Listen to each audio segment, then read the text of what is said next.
issues, you my shea butter, baby. I can't forget you, you a special kind of lady. Cause when I'm with you, girl, you know that you amaze me. Shea butter, save me, my shea butter, baby. Ooh, ain't got no issues, you my shea butter, baby. I had to get you, you a special kind of lady. And when I'm with you, girl, I can't forget you. I can't forget you. Way you say Hey, she was like, hey boy, what it do? I think I got. Good morning, good afternoon, good evening. It is me, Jamie Radiance Moorehread, your favorite Christian life coach, and we are here for another Jay's Morning Coffee. We are on day 87 of our 365-day journey through the Word of God, and I am super excited to be your host. Now, if you haven't already, you know the routine. Drop in those comments. Jesus is the only way. All right. And then if you decide to donate to this ministry, the information is below as well as in the description. So yesterday we left off on Saul starting to attack David, starting to wanting to kill David. Today, simply, God is allowing us to read one chapter in Samuel, but we have a bunch of other readings. So let me go through that so you have an idea of what to look forward to. Today we're going to be reading 1 Samuel 20, 1 Chronicles chapter 4, Psalms 56, 57, and 142, as well as Acts 14. So get your Bibles ready. Get your notebooks ready. Get your highlighters and pens ready. Let's go through this word, you guys, so that we can see what God is trying to tell us today. What is the Spirit of the Lord speaking to us today? And so, if you haven't also already, like this video and share this video with somebody that you know needs this word. Okay? All right, let's go. So we already have it up, and I'm gonna get to reading. Oh, let me put the music on in the background. I turned the fan off today because I heard the fan in yesterday's video. Ugh, it was really ghetto. So I apologize for that. But I had, if you want me to be honest, I was doing my daily, not my daily, but my self-care regimen, and I had a face mask on, and I was trying to get the fan to dry it, so by the time I got finished reading, I could go and wash it off. So anyways, you guys, I just being honest with you, I do my own self-care because I do it for other people. That is a part of what's one of the jobs that I do. And again, I do make a product, so if you haven't tried that yet, you should. I know this is early on. I usually wait till the end, but if you haven't tried Jay's Butter, you definitely should.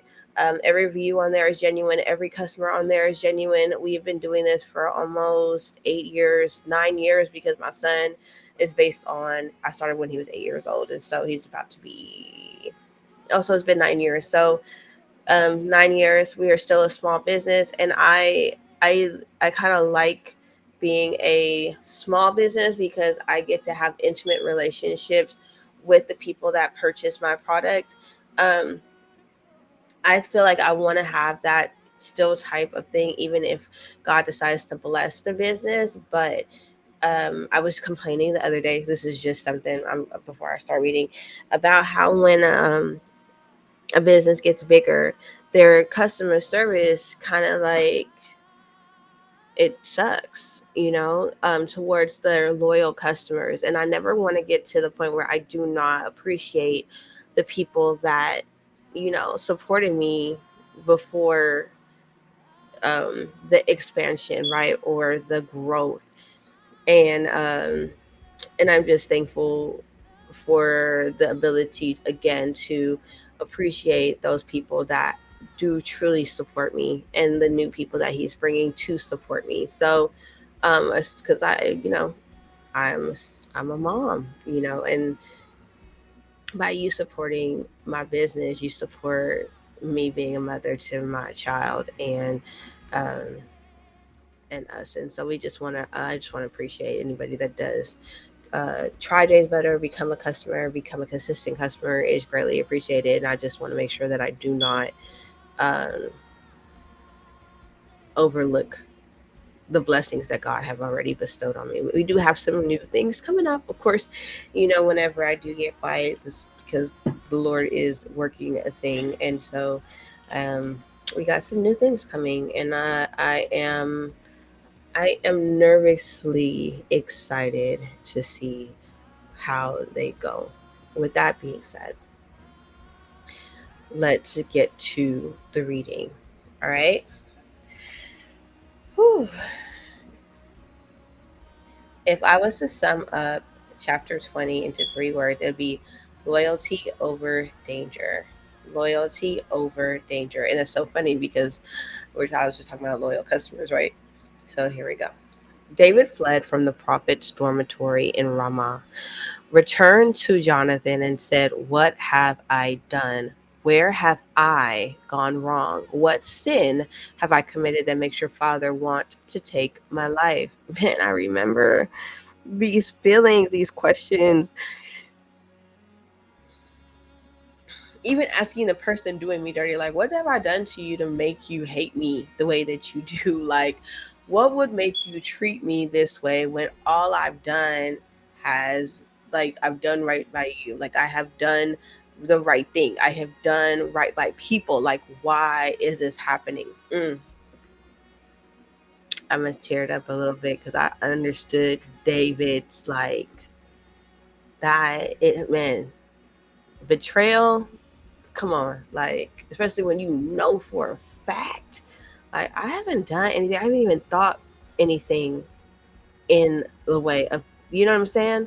Jonathan replied, "Heaven forbid, you're not going to die. Look, my father does nothing important or unimportant without telling me first. So why should my father hide this from me? It just won't happen." In response, David swore, "Your father knows very well that you have made me your friend. This is why he will say, 'Jonathan must not know this, or he will be unhappy.' As truly as Adonai lives, and as truly as you are alive, there is only a step between me and death." Jonathan said to David, "Anything you want me to do for you, I'll do."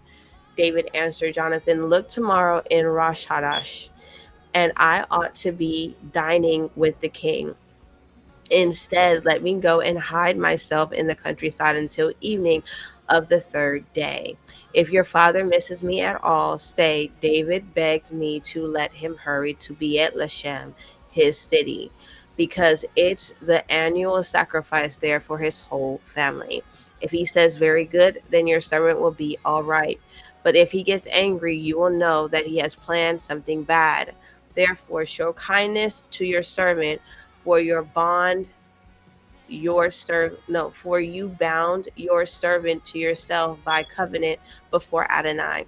But if I have done nothing wrong, kill me yourself.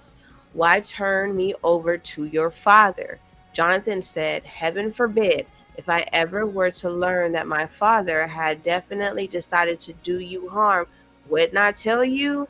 Then David asked Jonathan, "Who will tell me in the event your father gives you a harsh answer?" Jonathan said to David, "Come, let's go out in the countryside."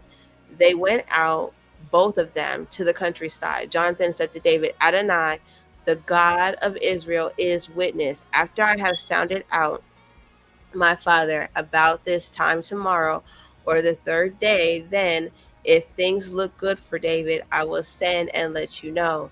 But if my father intends to do you harm, may Adonai do as much and more to me if I don't let you know and send you away, so that you can go in peace. And may Adonai be with you just as he used to be with my father.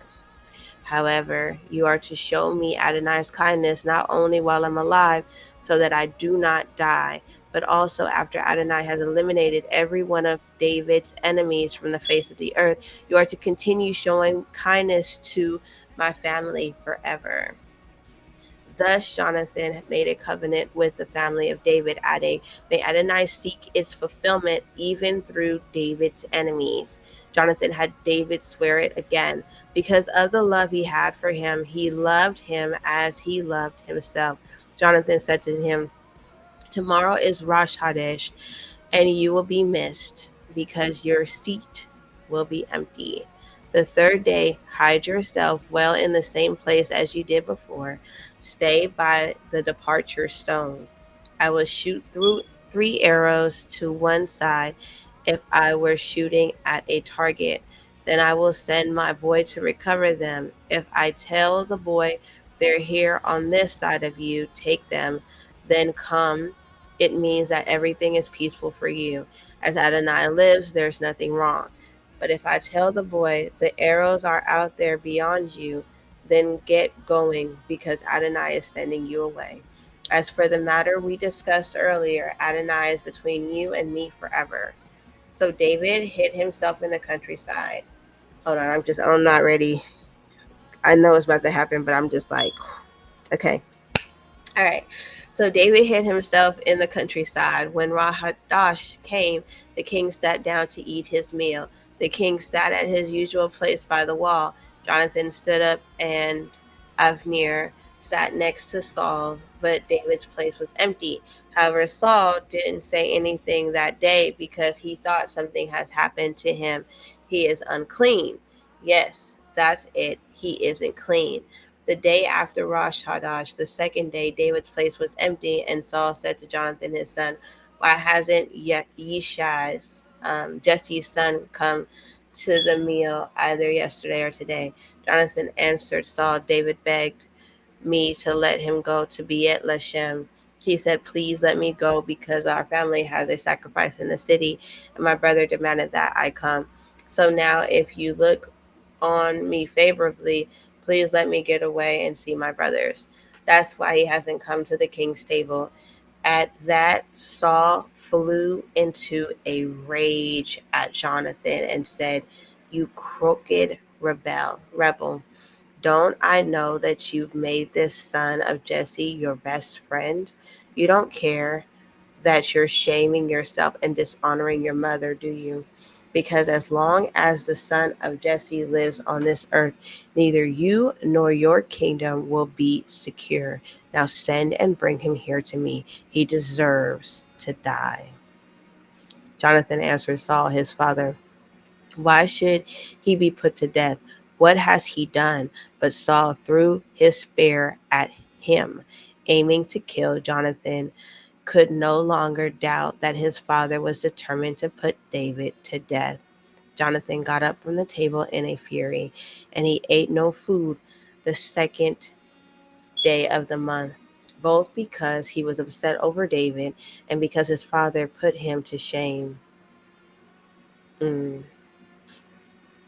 The next morning, Jonathan went out into the country at the time he had arranged with David, taking with him a young boy. He told the boy, "Now run and find the arrows I'm about to shoot." As the boy ran, he shot an arrow behind him. When the boy reached the place where the arrows was that Jonathan had shot, Jonathan shouted at the boy, "Isn't the arrow beyond you?" Jonathan continued shouting after the boy, "Quick, hurry. Don't just stand there." Jonathan's boy gathered the arrows and returned to his master.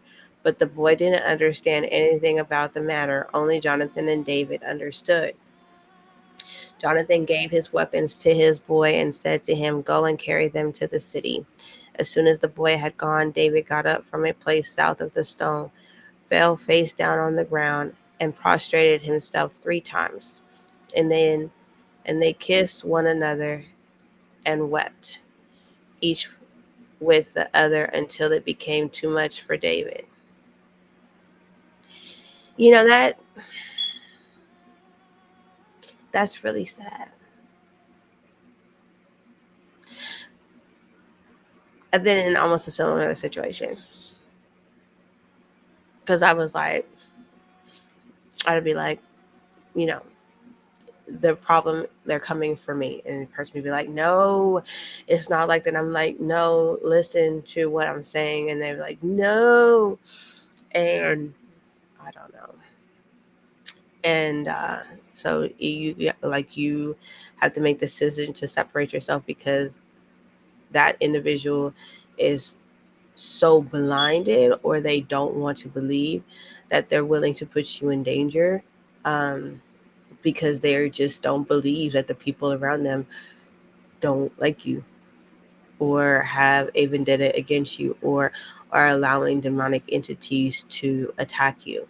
You get what I'm saying? So Jonathan said to David, "Go in peace, because we have sworn, both of us, in the name of Adonai, that Adonai will be between me and you, and between our descendants and yours forever." I can see why we only read this one chapter, because you have to sit in that thing. You got to sit in that thing, because Jonathan was put to shame. He did look crazy. And, because he was like, my daddy don't got no problem with you. But if they was like, bruh, like, your dad is trying to get me. Like, like, what are you talking about? He's sending people, not like one person. He's sending people, right? We've seen that in chapters 18 and 19, that he was just sending people, but then they would come into the glory of the presence of God and have to prophesy that David was going to be king. Even Saul himself went himself like to see, why are y'all not killing this boy? Um, whew. Anyways, the descendants of Judah, Peretz, Hezron, Carmi, Hur, Shaval, Reiah, the son of if I was to sum this up in 3 words, it'd be genealogy and prayer. I just really want to get to the prayer part, because I'm just like tired of saying these names. Okay. All right, you guys. It's not too many names. Okay, let's see if I can do this. No, that's the wrong place. Where am I at? Here. Let me see something. Where did we start talking about prayer? These are all names, you guys.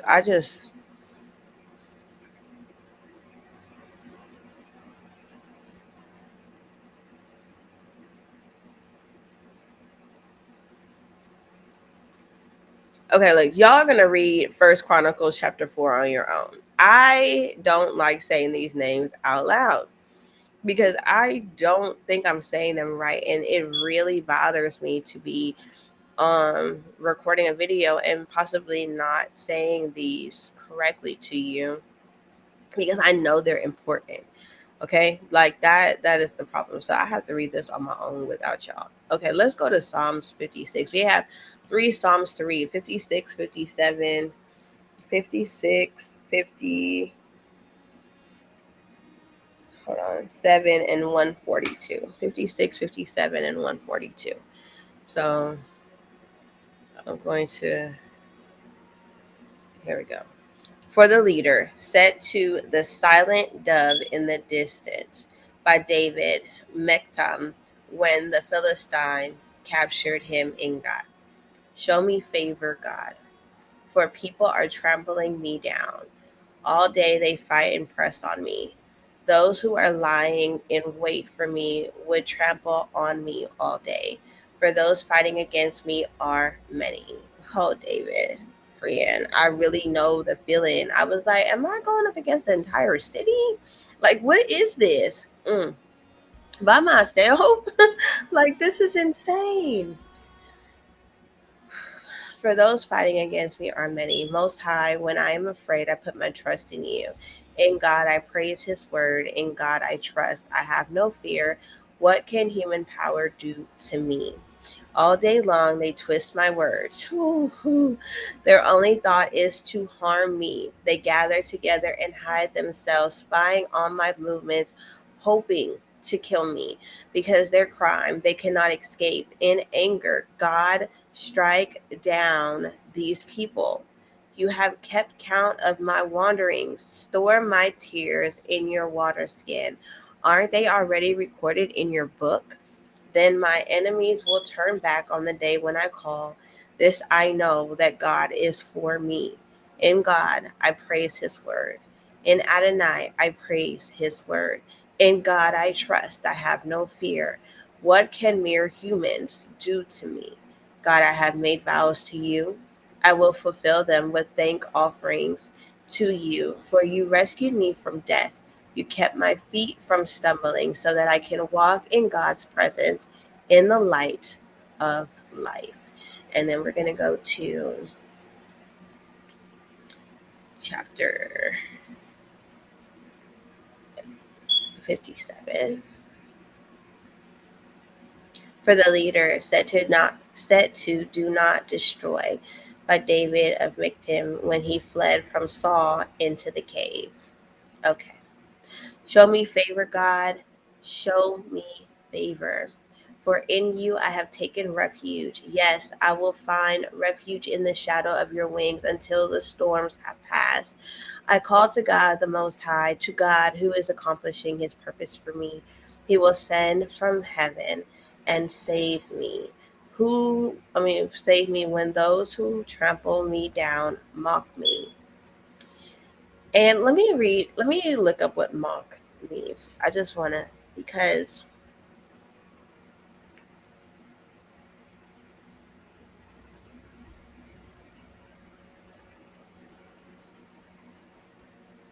tease or laugh at in a scornful or contemptuous manner.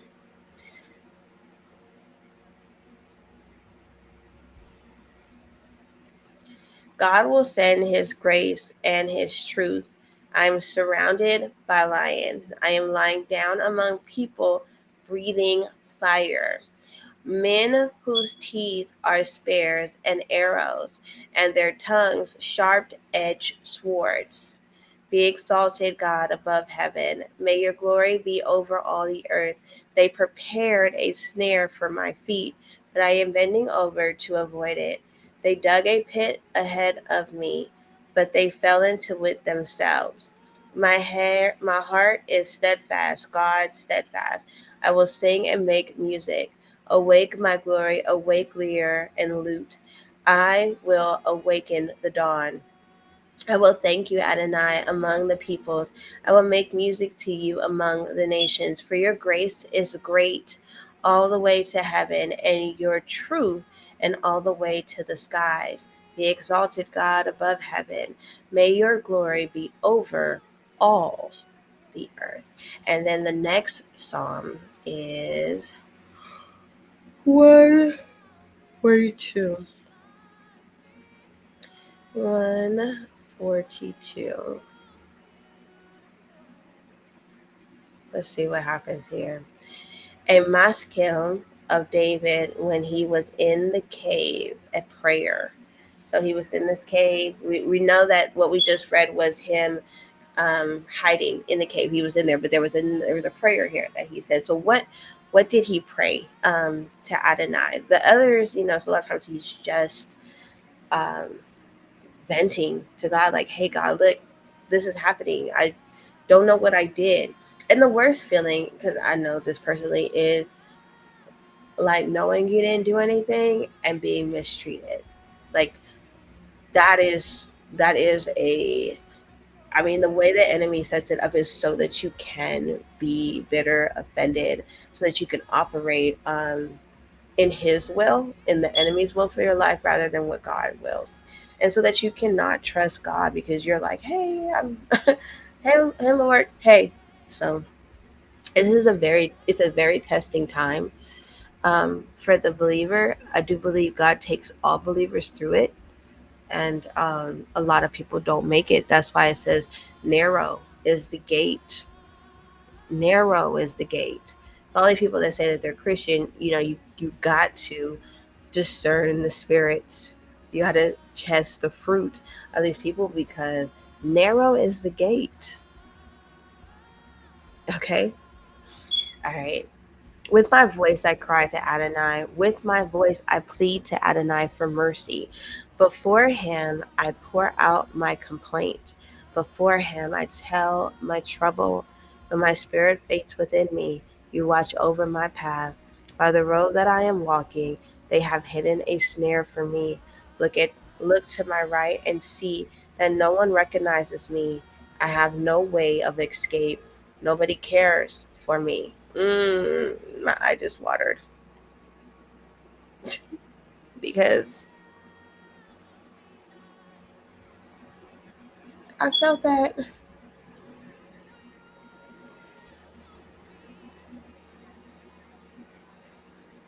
Hmm. I cried out to you, Adonai. I said, "You are my refuge, my portion in the land of the living." Mm, hold on. Let me get it together. Mm, let me get it together. Listen to my cry, for I have been brought very low. Hold on. Mm, give me a second.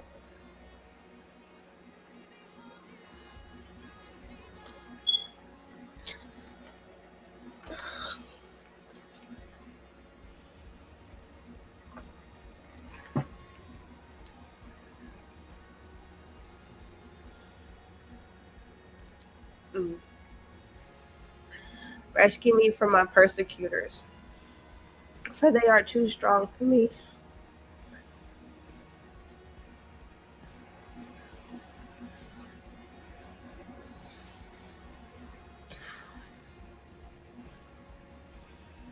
Lead me out of prison so that I can give thanks to your name. In me, the righteous will be crowning themselves, because you will have treated me generously.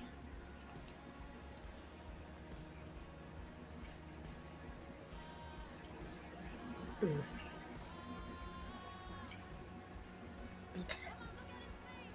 All right, let's move on.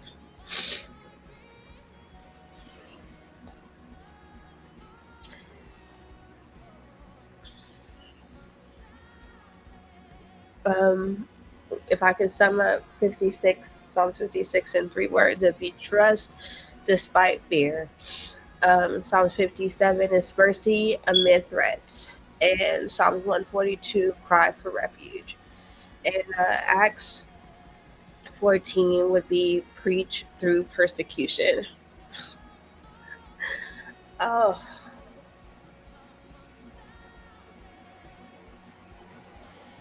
all right. At Iconium. Now it happened in Iconium that they went together to the synagogue of the Jews and spoke that a great multitude, both of the Jews and of the Greeks, believed. But the unbelieving Jews stirred up the Gentiles and poisoned their minds against the brethren.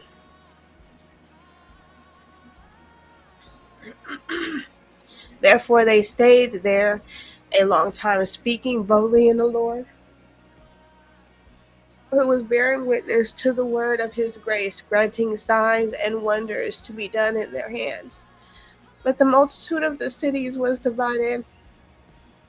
Part sided with the Jews and part with the apostles. And when a violent attempt was made by both the Gentiles and Jews with their rulers to abuse and stone them, they became aware of it and fled to Lystra and Derbe, cities of Laconia, and to the surrounding region.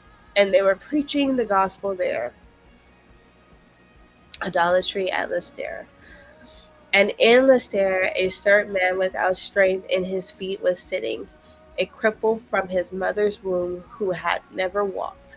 This man heard Paul speaking. Paul, observing him intently and seeing that he had faith to be healed, said with a loud voice, "Stand up straight on your feet."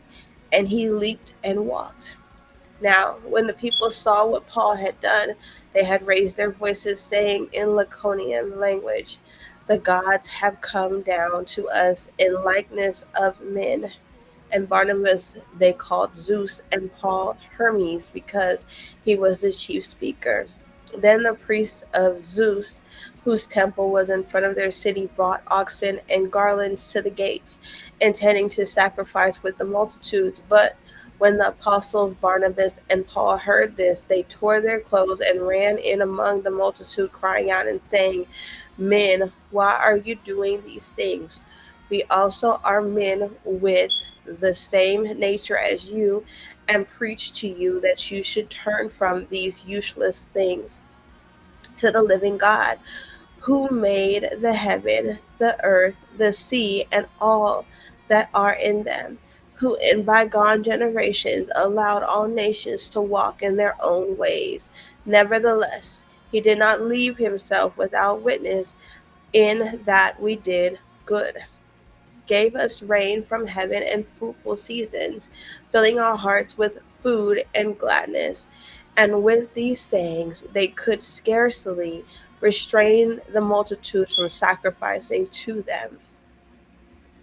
Stoning escaped to Derbe. Then Jews from Antioch and Iconium came there and had persuaded the multitudes. They stoned Paul and dragged him out of the city, supposing him to be dead. However, when the disciples gathered around him, he rose up and went into the city. And the next day he departed with Barnabas to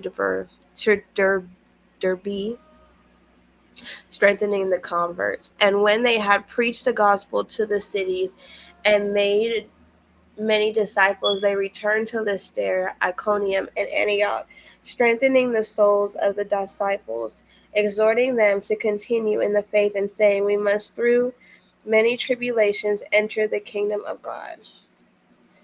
So when they had appointed elders in every church and prayed with fasting, they commended them to the Lord in whom they had believed. And after they had passed through Pisidia, they came to Pamphylia. Now, when they had preached the word in Perga, they went down to Attalia. From there they sailed to Antioch, where they had been commended to the grace of God for the work which they had completed. Now when they had come and gathered the church together, they reported all that God had done with them, and that he had opened the door of faith to the Gentiles.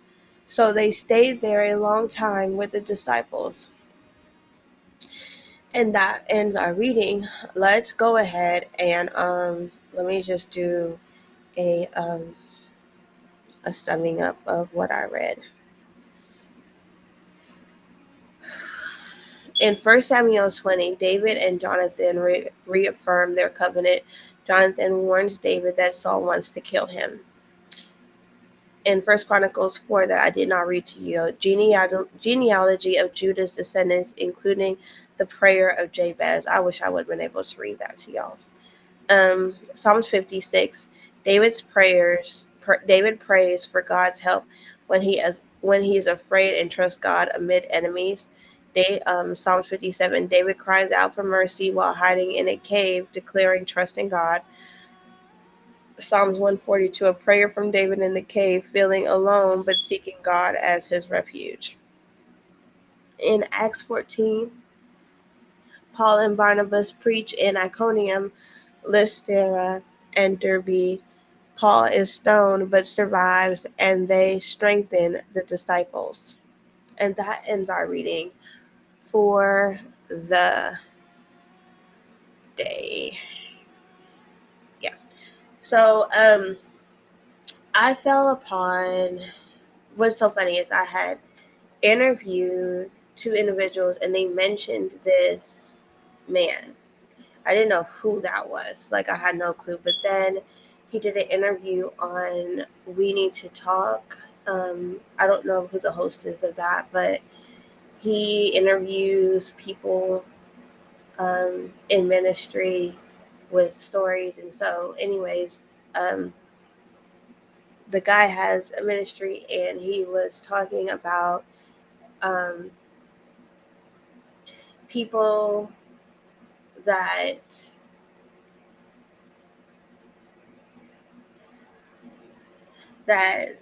him having to turn down, you know, opportunities and being presented and being, like really tested by the Lord and being brought down really low and have it, and then like here Satan comes with an opportunity and you're like, this got to be for God, and then people around you are like, oh, you need to take that opportunity because that is the Lord trying to bless you, and then hearing the Holy Spirit say no.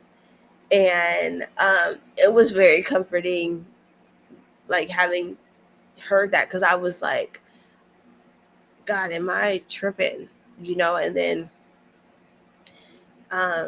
people leaving, or like people mocking and all of those things. And so, yeah,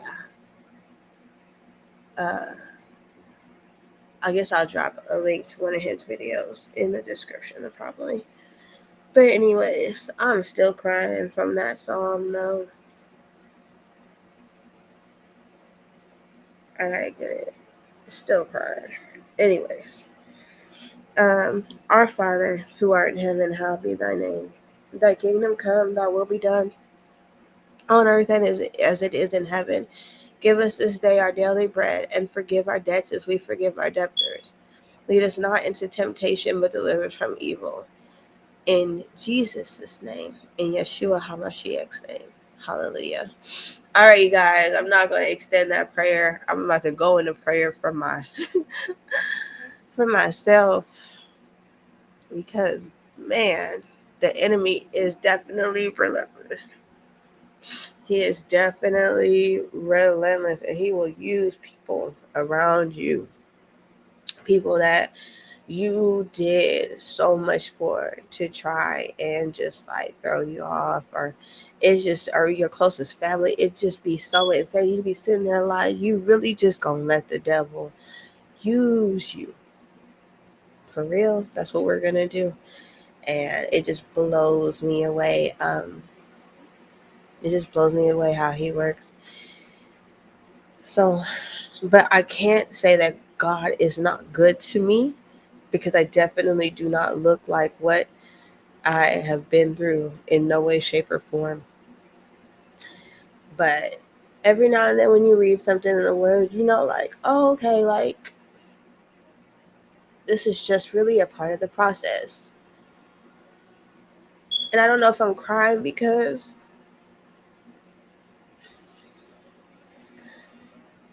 I don't feel like really worthy of that process, like to run from God for so long, and then him still correct me and love me enough to say, okay, look, I got you. And this is a part of the process. And no, you didn't do anything wrong. Just trust me, because I got you. And so if there's anybody out there going through some things, and you have chose God, and you've gotten rid of everything that he said to get rid of, and you have done what he has said, and you do have hiccups in there where you're like, hey, I don't feel like fasting today, or I don't feel like doing that, but you're doing your best, and you're leaning on the Spirit of the Lord, just know, and it's getting hard and the enemy is coming for you real bad. I just pray that you take refuge in the Lord, that you don't listen to the enemy, and that you know that he has got you. God has got you. No matter what the enemy tries to make it look like, God has got you. And this is not God's first rodeo, and nor will it be his last, okay? Because we serve the I am, the beginning and the end. And so, the way I'm going to end this, if you haven't already, try Jay's Butter. Thank you for tuning Victory in, and I'll over see you your tomorrow. skin, hair, and body woes? Discover the secret to radiant skin and hair with Jay's Butter, your go-to for 5-star, biblically formulated, all-natural, handcrafted products. At Jay's Butter, we believe in restoring the mind, body, and spirit, because healthy hair and skin, they're not just a trend, they're a rule. Nourish your beauty naturally and embrace the radiance that comes from within. Shop Jay's Butter online at www.jaysbutter.com and walmart.com. or find us in store at Crown Love Beauty Supply.